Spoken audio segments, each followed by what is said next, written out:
अस्सलाम वालेकुम to everyone. I hope you are doing well.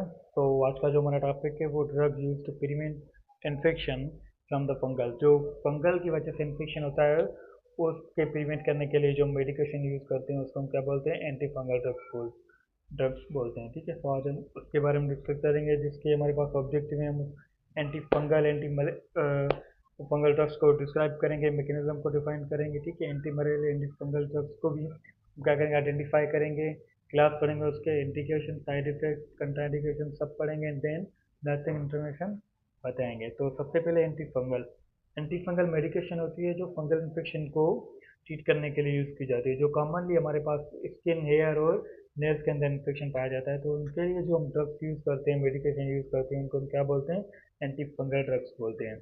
तो कॉमनली जो एंटी फंगल में यूज़ हो जाती और ड्रग्स यूज़ होती हैं वो है बिलो दी हुई हैं। जैसे क्लोटाइमेजोल हो जाती है, इकोमेजोल होता है, माइकोनोजोल होता है। तो जोल जो भी आता है लास्ट में एंडिंग जो होता है, तो आप समझ लो कि ये कौन सी होती हैं, एंटी फंगल ड्रग्स होती हैं। कुछ होती हैं जिनके नाम चेंज होते हैं, लेकिन ज़्यादातर जो मोटा फ्यूज होता है एंटी फंगल का वो फ्लुकोनजोल होती है, केटोनोजोल होती है।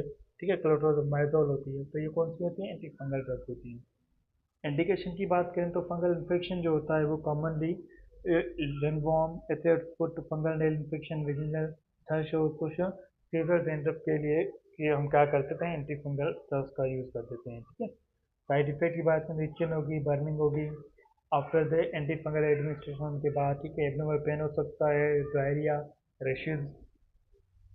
कंट्राइंडिकेशन ये होता है कि हम हेपेटिक डिसइंफेक्शन और डिसफंक्शन पेशेंट को नहीं दे सकते हैं जिनका किडनी के इशू होते हैं, सॉरी, जिनके लिवर के इशू होते हैं। ठीक है, एंड एंडोक्राइन और फर्टिलिटी प्रॉब्लम जिनके होते हैं हम उनको भी ये एंटी फंगल यूज़ नहीं करा सकते हैं क्योंकि ये टेस्टिंग करवा रही होती है।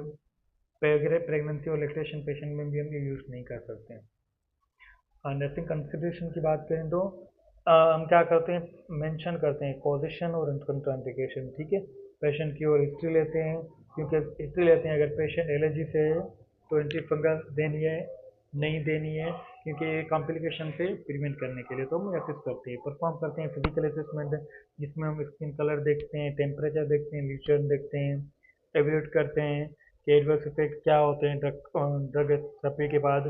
और कल्चर जो होता है इनफेक्ट हम भेजते हैं जिस टाइप का होता है फंगस के, और रिपोर्ट करते हैं वर्टिकल और टाइनाइटिस जिसके। ठीक है, टाइनाइटिस हम बोलते हैं रिंगिंग। ठीक है, जो रिंगिंग बज जाती है। ठीक है, बेल साइंग होती है जो हमें कानों में बजती है, तो हम उसको बोलते हैं टाइनाइटिस बोलते हैं। तो ये हम, अगर ये कंडीशन आ जाती है वर्टिको जैसे कि डेजनेस हो गई, तो ये हम रिपोर्ट कर देते हैं अगर इस कंडीशन में आ जाती है। तो this all about from the anti fungal drug.